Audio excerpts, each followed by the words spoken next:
चल पे की बड़ी खबर के साथ एक बार फिर से आपके सामने मौजूद है, जहां पर चलेंगे सबसे पहले और बड़ी खबर में आपको बताएंगे गुजरात और हिमाचल प्रदेश के चुनाव से जुड़ी फटाफट बड़ी खबरें चलेंगे। सबसे पहले और बड़ी खबर में आपको बताएंगे दोस्तों, हिमाचल प्रदेश के अंदर क्या बीजेपी की लुटिया डूब रही है, क्योंकि प्रधानमंत्री मोदी को करना पड़ा है कॉल, और जैसे ही कॉल वायरल हुआ उसके बाद अब इलेक्शन कमीशन ऑफ इंडिया में की जा सकती है शिकायत। दोस्तों बताएंगे पूरा अपडेट क्या है, इसी के साथ में चलेंगे एक और बड़ी खबर की तरफ, जहां पर गुजरात के अंदर शुरू होने से पहले ही क्या आम आदमी पार्टी खत्म हो जाएगी। कांग्रेस पार्टी ने किया कुछ ऐसा जिसके बाद आम आदमी पार्टी का पूरी तरीके से बिखर गया है कुनबा। दोस्तों बताएंगे क्या है ये पूरी अपडेट, इसी के साथ में चलेंगे एक और बड़ी खबर की तरफ, जहां पर जैसे ही गुजरात में कांग्रेस पार्टी ने चुनाव घोषणा के बाद 2-3 बड़े काम किए दोस्तों, वैसे ही सर्वे के नतीजे पलटने लगे हैं। बताएंगे आपको कैसे रातों रात कांग्रेस पार्टी की 2 गुनी सीट हो गई है। दोस्तों बताएंगे इसके बारे में पूरी अपडेट एक करके चलेंगे सभी बड़ी खबरों की तरफ। लेकिन उससे पहले अगर आप भी मानते हैं कि गुजरात और हिमाचल प्रदेश इस बार परिवर्तन की नई लकीर खींचने वाला है, तो इस वीडियो को लाइक करके लाल बटन दबाकर चैनल को सब्सक्राइब करके घंटे को दबाकर कमेंट बॉक्स में जय हिंद जय भारत जरूर लिखिएगा। दोस्तों रुक करते हैं सबसे पहले और बड़ी अपडेट का, जहां पर राहुल गांधी की यात्रा 7 तारीख को महाराष्ट्र में एंटर करने वाली है दोस्तों, और कांग्रेस पार्टी ने 2 बड़े फैसले लिए हैं। पहला ये कि राज्य के अंदर 10 तारीख और 18 तारीख को 2 बड़ी रैली को संबोधित करेंगे राहुल गांधी, और इस दौरान अन्य पार्टी के विपक्षी नेताओं को भी बुलाया जाएगा। दोस्तों शरद पवार से लेकर उद्धव ठाकरे भी इन्हीं दोनों रैलियों के अंदर मौजूद रह सकते हैं। तो कुल मिलाकर कांग्रेस पार्टी ने पूरी रोड मैप तैयार कर रखी है, और जैसा बताया जा रहा है उसके अनुसार आज राहुल गांधी अपनी पद यात्रा को फिर से शुरू करने जा रहे हैं दोस्तों, और 10 तारीख को कांग्रेस पार्टी के नेता राहुल गांधी गुजरात के दौरे पर भी निकलने वाले हैं। और क्योंकि महाराष्ट्र और गुजरात की सीमा एक दूसरे से जुड़ती है दोस्तों, इसीलिए कांग्रेस पार्टी ने जो रोड मैप तैयार किया है उसमें बिल्कुल सटीक डेट रखा गया है कि जैसे ही यात्रा महाराष्ट्र में घूम रही है वैसे ही गुजरात में चुनाव हो रहे हैं, और राहुल गांधी आसानी से गुजरात जा सकेंगे और वापस महाराष्ट्र लौट सकेंगे। भारत जोड़ो यात्रा को लेकर तो जबरदस्त तरीके से बीजी कार्यक्रम रखा जाएगा। रुक करते हैं एक और बड़ी खबर का, जहां पर हिमाचल प्रदेश के अंदर बीजेपी के पैरों के तले जमीन खिसकने लगी है दोस्तों। ऐसा हम नहीं कह रहे, बल्कि प्रधानमंत्री मोदी ने कुछ ऐसा किया है कि इसकी चर्चाएं तेज हो गई है। आपको बता दें कि आज से 2 हफ्ते पहले बीजेपी के लोग 2/3 बहुमत की बड़ी बड़ी बातें किया करते थे। सारे ओपिनियन पोल के अंदर हिमाचल प्रदेश में बीजेपी को एज दिखाया जा रहा था, लेकिन जैसे ही दोस्तों इलेक्शन का ऐलान किया गया वैसे ही कांग्रेस पार्टी ने सबसे पहले अपना तुरुप का इक्का चलते हुए राज्य के अंदर ओपीएस लागू करने की बात कह दी, और पहले कैबिनेट में पहले हस्ताक्षर से इसे आदेश को लागू करने की बात कही, जिसके बाद पूरी तरीके से राज्य में माहौल बदलता दिखाई दे रहा है, जहां पर कांग्रेस पार्टी के समर्थन में कर्मचारी संगठन के बड़े बड़े लोग आ गए दोस्तों, और इसीलिए कांग्रेस पार्टी का राज्य में ग्राफ बड़ी तेजी से बढ़ गया है दोस्तों। यही कारण बीजेपी को काफी ज्यादा बौखलाहट हो रही है। आपको बता दें कि बीजेपी के नेता जिन्हें चुनाव प्रचार करना चाहिए वो इलेक्शन कमीशन ऑफ इंडिया में जाकर कह रहे हैं कि इन लोगों के खिलाफ कार्रवाई की जानी चाहिए, क्योंकि ये लोग कर्मचारी है लेकिन कांग्रेस पार्टी के लिए वोट की अपील कर रहे हैं। अपने सोशल मीडिया हैंडल से कांग्रेस पार्टी को वोट की अपील कर रहे हैं दोस्तों, और बड़ा कारण यह है कि ओल्ड पेंशन स्कीम कर्मचारियों के बीच में काफी ज्यादा पॉपुलर विषय है, और कांग्रेस पार्टी के वादे के बाद बीजेपी को समझ में आने लगा है कि राज्य के अंदर बड़ी मात्रा में वोट उनके हाथ से छिटक रहे हैं, और इसीलिए इलेक्शन कमीशन ऑफ इंडिया में जाकर शिकायतें की जा रही है दोस्तों। वहीं आपको बता दें कि ऐसा नहीं है कि मात्र कांग्रेस पार्टी के वादे की वजह से बीजेपी बैकफुट पर है, बल्कि बीजेपी के इरादों पर उनके अपने लोगों ने ही पानी फेर दिया है। तकरीबन 21 ऐसे नेता हैं जो भाजपा से बगावत करके निर्दलीय चुनाव लड़ रहे हैं दोस्तों, बागी उम्मीदवार के तौर पर चुनाव लड़ रहे हैं, और भाजपा ने इन सभी को मनाने के लिए अपने बड़े बड़े नेताओं को मैदान में उतारा, लेकिन किसी एक की नहीं चली। अभी भी 21 बागी विधायक मैदान में उतरे हुए हैं दोस्तों, और इन सभी का आरोप है कि जेपी नड्डा के साथ साथ कई और बीजेपी के लोगों ने उनका अपमान किया है, जिसके कारण वो चुनाव लड़ रहे हैं। और दोस्तों हिमाचल प्रदेश में बीजेपी की स्थिति इतनी ज्यादा नाजुक हो गई है कि प्रधानमंत्री मोदी से इन लोगों को फोन करवाया जा रहा है। आपको बता दें कि प्रधानमंत्री पहले के जमाने में राज्य के चुनाव में जाने से भी हिचकिचाते थे, लेकिन आज के प्रधानमंत्री लोगों को फोन करके बैठ जाने के लिए कह रहे हैं। आपको बता दें दोस्तों कि प्रधानमंत्री नरेंद्र मोदी हिमाचल प्रदेश के कांगड़ा जिले के फतेहपुर से चुनाव लड़ रहे भारतीय जनता पार्टी के ही पूर्व नेता को फोन लगाते हैं और उनसे कहते हैं कि मैं कुछ भी नहीं सुनूंगा, आप चुनाव से हट जाइए, बाकी सब मैं देख लूंगा। इस दौरान कृपाल परमार बीजेपी के राष्ट्रीय अध्यक्ष जेपी नड्डा की प्रधानमंत्री मोदी से शिकायत करते हैं और कहते हैं कि 15 साल से नड्डा ने जलील करके रखा हुआ है, जिस पर प्रधानमंत्री मोदी कहते हैं कि मैं आगे देख लूंगा। दोस्तों इस तरीके से सोशल मीडिया पर कॉल वायरल हो रहा है। आपको बता दें कि वीडियो बनाते वक्त ये सारी चीजें सुनी जा सकती है दोस्तों, जिसको लेकर कांग्रेस पार्टी के युवा मोर्चा के अध्यक्ष श्रीनिवास बीवी ने कहा कि इलेक्शन कमीशन ऑफ इंडिया जी क्या तुम जिंदा हो? नामांकन वापस लेने की तारीख बीत जाने के बाद भारत के प्रधानमंत्री खुद फोन लगाकर निर्दलीय उम्मीदवारों को चुनाव से पीछे हटने का दबाव बना रहे हैं। अगर जिंदा हो तो जिंदा नजर आना भी जरूरी है। कुल मिलाकर प्रधानमंत्री नरेंद्र मोदी पर कार्रवाई की बात की जा रही है दोस्तों। आपको बता दें कई सारे लोग कह रहे हैं कि अगर निर्दलीय प्रत्याशी प्रधानमंत्री मोदी की बात नहीं मानेगा तो हो सकता है कि उसे ईडी और सीबीआई का नोटिस मिल जाए, जिसके बाद लोग जमकर अपने अपने तरीके से सवाल खड़े कर रहे हैं। आप लोग इस पर क्या कुछ कहना चाहेंगे दोस्तों? लिखकर जरूर बताएगा। प्रधानमंत्री मोदी के फोन करने से क्या ये नहीं मानना चाहिए कि बीजेपी की कुर्सी खिसक चुकी है, या कुछ और मानना चाहिए? आप लोग को जो कुछ भी लगता है लिखकर जरूर बताएगा। रुक करते हैं एक और बड़ी अपडेट का, जहां पर आम आदमी पार्टी गुजरात के अंदर सीना पीटकर चुनाव जीतने की बातें कर रही थी दोस्तों, लेकिन एक ही दिन के अंदर कांग्रेस पार्टी ने इतना बड़ा झटका दे दिया कि राज्य के अंदर आम आदमी पार्टी चारों तरफ बिखरती पार्टी दिखाई दे रही है। आपको बता दें कि आम आदमी पार्टी के तीसरे नंबर के बड़े चेहरे के तौर पर जाने जाते हैं इंद्रनील राजगुरु, जिन्होंने अचानक से कांग्रेस पार्टी के दफ्तर जाकर कांग्रेस पार्टी ज्वाइन कर ली। उन्होंने उन्होंने 14 अप्रैल को इससे पहले कांग्रेस पार्टी छोड़ी थी। इसके बाद वो आम आदमी पार्टी में शामिल हो गए थे, जिसके बाद अरविंद केजरीवाल ने उन्हें बड़ी बड़ी जिम्मेदारी दी दोस्तों। लेकिन आखिरकार वो वापस लौट आए कांग्रेस पार्टी में और कहने लगे कि कांग्रेस एकमात्र विकल्प है राज्य के अंदर बीजेपी को हराने के लिए। आम आदमी पार्टी बीजेपी के इशारों पर काम करने वाली पार्टी है। इनके उम्मीदवारों की पूरी लिस्ट बीजेपी तैयार करके भेजती है और करोड़ों रुपए का खेल पूरे गुजरात में चलाया जा रहा है। इस तरीके के कई और आरोप लगाए गए हैं। लेकिन बड़ी बात यह है कि आम आदमी पार्टी के दूसरे नंबर के नेता इंद्रनील राजगुरु का पार्टी छोड़ना पार्टी को और ज्यादा कमजोर कर गया है दोस्तों। इसी के साथ उन्होंने कहा कि 1 अक्टूबर को आम आदमी पार्टी गुजरात में ढेर सारा पैसा लेकर आई थी। दोनों सीएम इस दौरान मौजूद थे। ये कौन से दोनों सीएम है दोस्तों, आप लोग जानते हैं। वही आपको बता दें कि आम आदमी पार्टी में लगातार एक के बाद एक इस्तीफों का दौर शुरू हो गया है, जहां पर खेड़ा के अंदर आम आदमी पार्टी के कम से कम 2 दर्जन लोगों ने अपने गले का पट्टा उतारकर आम आदमी पार्टी का और टोपी उतारकर फेंक दिया। वहीं कई जगह तो इनमें आग लगाकर अपना विरोध जाहिर किया गया है दोस्तों। आपको बता दें कि जैसे ही ये 2 बड़ी खबरें सामने आई है कि आम आदमी पार्टी और बीजेपी के नेताओं ने पार्टी छोड़ना शुरू कर दिया है, तो उसके बाद अचानक से ओपिनियन पोल करने वालों को हकीकत दिखाई देने लगी है। आपको बता दें कि एक दिन पहले एपीसी वोटर ने कांग्रेस पार्टी को मात्र 35 सीटें दी थी और बीजेपी को 135 सीटें दी थी। आम आदमी पार्टी को 11 सीटें दी थी दोस्तों। लेकिन अगले ही दिन इंडिया टीवी की तरफ से कराए गए सर्वे में बीजेपी को मात्र 119 सीटें, कांग्रेस पार्टी को लगभग 60 सीटें और आम आदमी पार्टी को मात्र 3 सीटें दी गई थी। यानी एक ही दिन में कांग्रेस पार्टी की सीटों में तकरीबन 23 सीटों का अंतर दिखाया जा रहा है। तो आप लोग समझ सकते हैं कि जो कांग्रेस पार्टी पहले ये लोग 28 और 22 बताया करते थे सीटें मिलेंगी, अब उसको बढ़ाकर लगभग 60 सीटें दिखा रहे हैं दोस्तों। और ये पहली बार नहीं है, 2017 के अंदर भी इसी प्रोपेगेंडा के तहत काम किया गया था और धीरे धीरे कांग्रेस पार्टी की सीटें बढ़ाई गई थी। और आपको पता है कि रिजल्ट आया था तो कांग्रेस पार्टी की कितनी सीटें थी। तो कुल मिलाकर दोस्तों इन ओपिनियन पोल को भी अब रियलाइज होने लगा है कि राज्य के अंदर 2 पार्टी के बीच का मुकाबला कांग्रेस और भाजपा, तीसरी पार्टी मात्र नाम मात्र की थी और प्रचार के पैसे खत्म होते ही वो पार्टी शायद चुनाव से बाहर हो गई है। आप लोग इसे किस तरीके से इंटरप्रेट करते हैं लिखकर जरूर बताएगा। रुक करते हैं एक और बड़ी अपडेट का, जहां पर अरविंद केजरीवाल जैसे ही राजकोट एयरपोर्ट पर पहुंचे तो कांग्रेस पार्टी जिंदाबाद के नारे लगने लगे दोस्तों। इससे पहले बीजेपी जिंदाबाद के नारे लगा करते थे, लेकिन अब कांग्रेस पार्टी जिंदाबाद के नारे लगने लगे हैं। तो हो सकता है राज्य का माहौल धीरे धीरे बदल रहा हो। रुक करते हैं एक और बड़ी अपडेट का, जहां पर हिमाचल प्रदेश के कांगड़ा जिले के सभी विधानसभा पर चुनाव प्रचार करते हुए सचिन पायलट नजर आएंगे दोस्तों। दरअसल सचिन पायलट को लेकर जनसभा का कार्यक्रम बताया गया है, जिसमें आज वो सुल्लाह यानी कांगड़ा जिले के सुल्लाह सीट पर पार्टी के लिए प्रचार करते दिखाई देंगे और कांगड़ा जिले के ही पालमपुर के अंदर प्रचार करेंगे। कांगड़ा जिले के नूरपुर में भी उनका सभा आयोजित किया जाएगा और कांगड़ा के ही ज्वालामुखी के अंदर भी उनकी सभा होगी। तो इन सभी विधानसभा के अंदर उनकी सभा की पूरी तैयारी कर ली गई है। आने वाले दिनों के अंदर और ज्यादा कांग्रेस पार्टी अपने नेताओं को मैदान में उतारने जा रही है दोस्तों। खासकर सचिन पायलट को हिमाचल प्रदेश पर अतिरिक्त फोकस करने के लिए कहा गया है, क्योंकि वो राज्य के पर्यवेक्षक भी हैं, तो उनकी जिम्मेदारी और ज्यादा बढ़ गई है और इसीलिए 5-5 रैलियां भी कर रहे हैं। एक और बड़ी खबर की माने तो हिमाचल प्रदेश के अंदर कांग्रेस पार्टी ने बड़ा ऐलान किया दोस्तों, अपना प्रतिज्ञा पत्र जारी किया है। इस दौरान राजीव शुक्ला से लेकर प्रतिभा सिंह और छत्तीसगढ़ के मुख्यमंत्री भूपेश बघेल भी मौजूद रहे, जिस दौरान कांग्रेस पार्टी ने अपने घोषणा पत्र में पुरानी पेंशन को बहाल करने, 300 यूनिट निःशुल्क बिजली देने, 680 करोड़ रुपए का स्टार्टअप निधि देने के साथ साथ 1 लाख नौकरियां और 18 से लेकर 60 साल की महिलाओं को हर महीने 1500 रुपए देने का वादा किया गया है। कांग्रेस पार्टी ने टैक्सी चालकों को मामूली दर पर कर्ज देने की बात कही गई है। वहीं पर परमिट की अवधि 10 साल से बढ़ाकर 15 साल कर दी जाएगी। घोषणा पत्र में पत्रकारों के लिए पेंशन, बंदूक लाइसेंस के लिए शुल्क की कमी की गई है दोस्तों। राज्य में कर्ज का बोझ कम करने के भी कई वादे किए गए हैं। कुल मिलाकर कांग्रेस पार्टी ने कहा है कि 12 नवंबर को चुनाव हो रहे हैं और हम लोग सामूहिक नेतृत्व में चुनाव लड़ रहे हैं। कोई पार्टी का मुख्यमंत्री पद का उम्मीदवार नहीं है, बल्कि सबके सब हमारे पार्टी के कांग्रेसी हैं, जो सब मिलकर अपनी पार्टी के लिए दिन रात काम कर रहे हैं। हमारे लोग सब मिलकर हिमाचल प्रदेश को अच्छी सरकार देने के लिए प्रतिबद्ध है। वहीं गुजरात के अंदर बीजेपी के बड़े नेता जो 32 साल से बीजेपी में रहकर काम कर रहे थे, पूर्व स्वास्थ्य मंत्री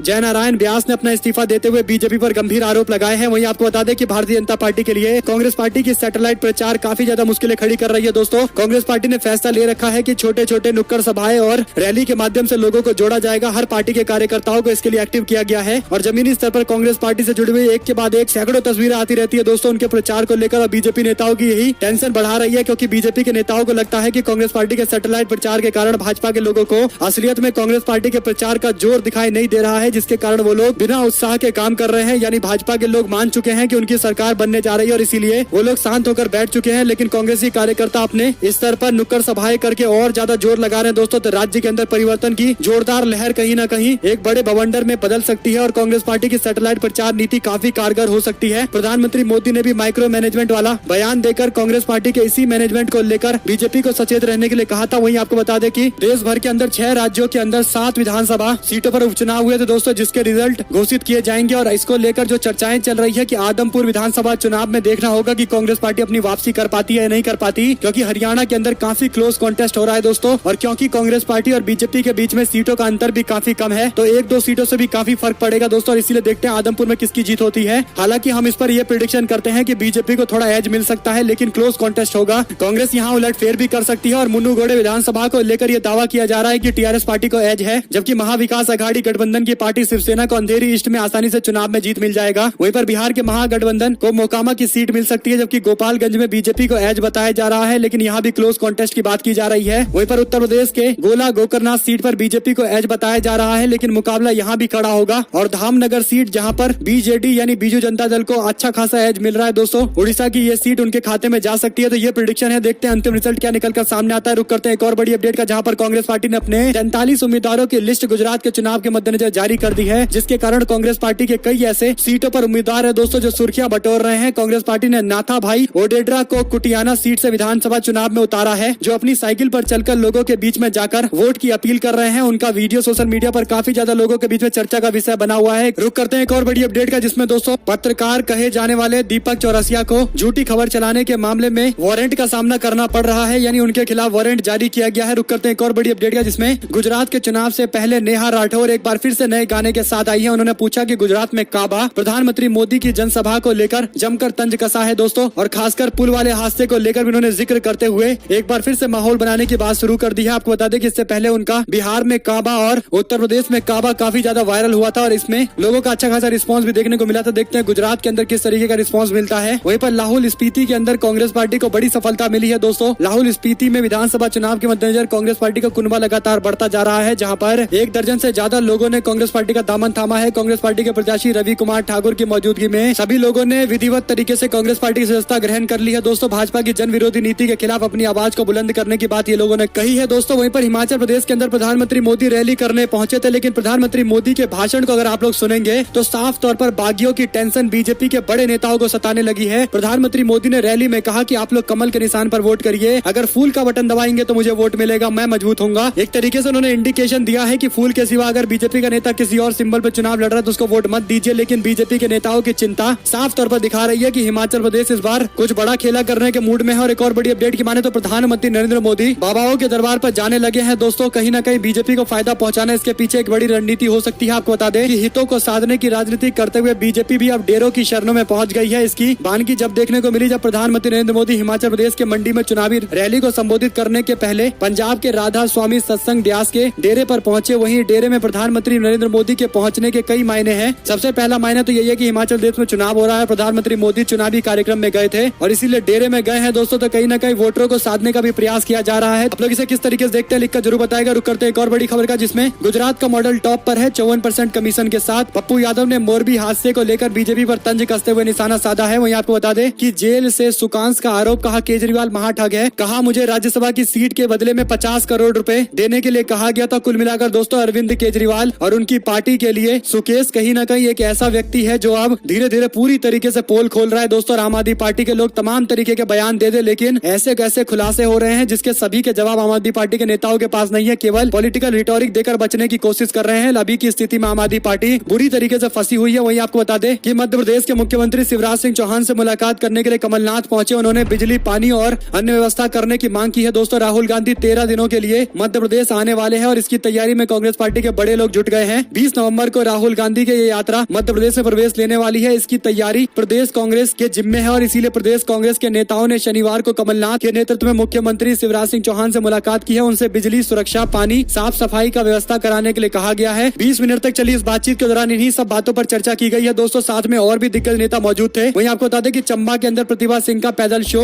भाजपा पर जोरदार तंज कसा। उन्होंने बोली बीजेपी हार देखकर बौखला गई है, इसलिए बार बार नरेंद्र मोदी को बुलाकर चुनाव प्रचार करा रही है। लेकिन जनता इस बार स्थानीय मुद्दे पर वोट डालने के लिए तैयार है, राज्य परिवर्तन के लिए तैयार है। हमारे यहाँ जो रिवाज चलता आया है कि एक बार ये पार्टी दूसरी बार अगली पार्टी, ये चलता रहेगा। जनता इस बार भी बीजेपी को सबक सिखाएगी और राज्य में कांग्रेस पार्टी के प्रचंड बहुमत की सरकार बनेगी। और सबसे बड़ी बात दोस्तों ये कि क्योंकि हिमाचल प्रदेश के अंदर कांग्रेस पार्टी ने राहुल गांधी को नहीं उतारा है, तो बीजेपी के लोग ये सोच ही नहीं पा रहे कि किसको टारगेट करना है, किसको निशाने पर लेकर जनता को साधना है। और प्रियंका गांधी को मैदान में उतार रखा है दोस्तों। तो प्रियंका गांधी एक अलग तरीके की राजनीति करती है जो बीजेपी को सूट नहीं करता है, क्योंकि प्रियंका गांधी स्थानीय मुद्दे ज्यादा उठाती है। और दोस्तों प्रधानमंत्री नरेंद्र मोदी के खिलाफ कांग्रेस पार्टी के प्रधानमंत्री पद के उम्मीदवार राहुल गांधी, और इसीलिए जब भी राहुल गांधी प्रचार करने आते हैं तो बीजेपी के लोग स्टेट के इलेक्शन के अंदर भी नेशनल मुद्दे बना देते हैं और प्रधानमंत्री मोदी और राहुल गांधी को एक दूसरे के खिलाफ बताकर राष्ट्रीय मुद्दे पर चुनाव लड़े जाते हैं। हैं दोस्तों, जिसका फायदा अंत में बीजेपी को मिल जाता है। लेकिन इस बार कांग्रेस पार्टी अलग तरीके से रणनीति अपना रही है। स्थानीय लीडर को जहां पर एक और एक्टिव कर रखा है, तो दूसरी ओर प्रियंका गांधी से भी प्रचार प्रसार कराए जा रहे हैं दोस्तों। और प्रियंका गांधी केवल स्थानीय मुद्दों की बात कर रही है। वहीं आपको बता दें कि मनीष सिसोदिया के पीए के घर पर ईडी की रेड पड़ी है। डिप्टी सीएम बोले का हार के डर से बौखला गई है बीजेपी। और अगर दोस्तों उनके पीए ने सब कुछ ठीक किया है, तो कम से कम उनको इस मामले पर पूरी जानकारी जनता को देनी चाहिए।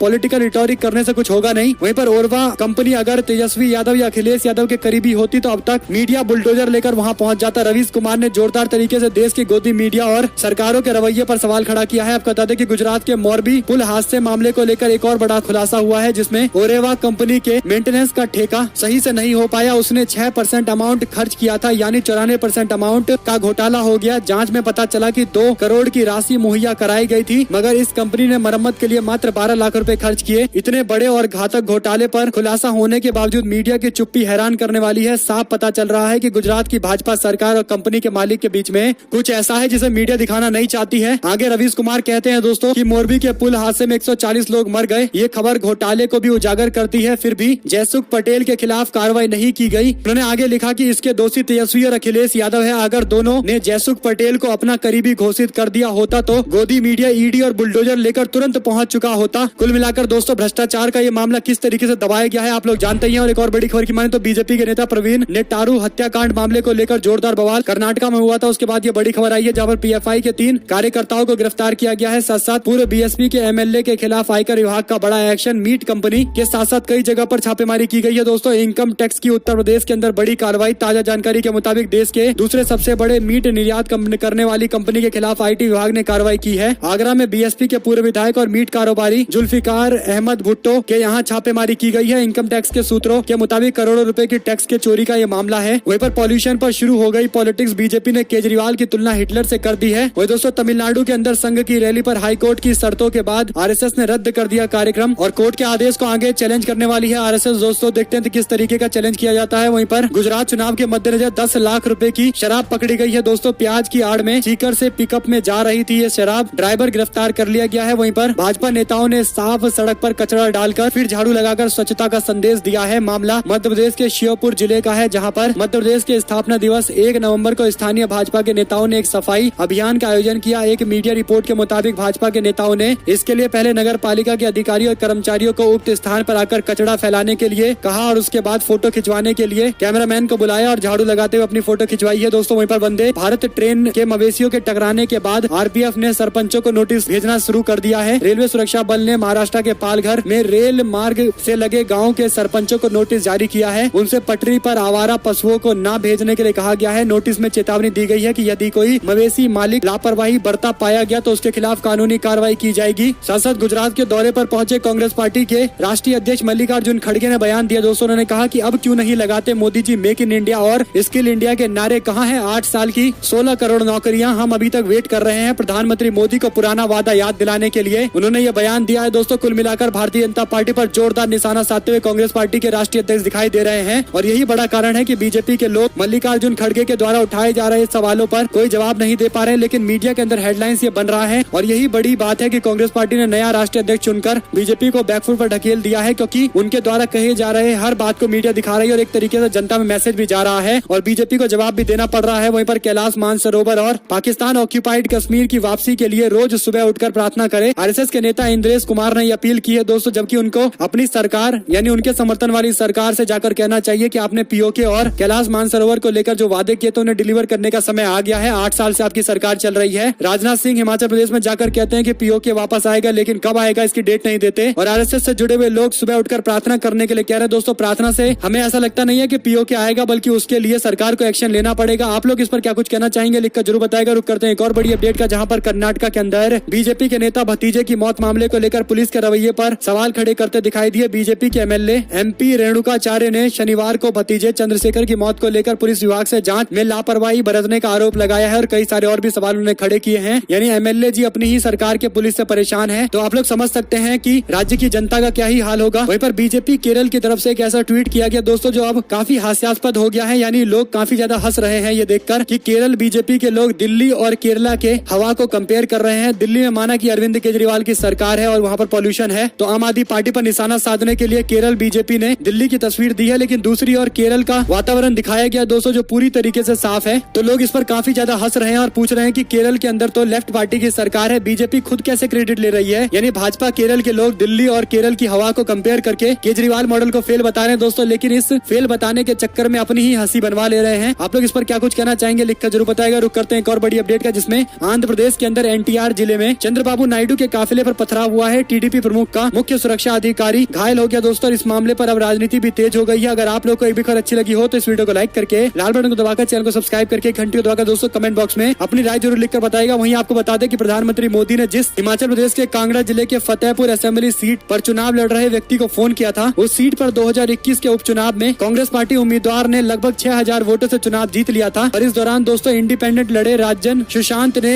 कांग्रेस पार्टी को मदद की थी चुनाव जीतने के लिए। और हो सकता है यही बड़ा कारण हो कि बीजेपी को इस सीट पर खतरा महसूस हो रहा हो। ऐसे में दोस्तों अगर आप लोग को एक भी खबर अच्छी लगी हो तो इस वीडियो को लाइक करके लाल बटन दबाकर चैनल को सब्सक्राइब करके घंटी को दबाकर कमेंट बॉक्स में अपनी राय जरूर लिखेगा। इस वीडियो को अपने लोगों तक शेयर करना बिल्कुल भूलिएगा दोस्तों। और साथ साथ कमेंट बॉक्स में लिखकर जरूर बताइए कि आपको ये खबर अच्छी लगी या नहीं लगी। यस या नो जरूर लिखेगा। आपके फीडबैक का मैं लगातार इंतजार रहेगा दोस्तों। जय हिंद, जय भारत, वंदे मातरम।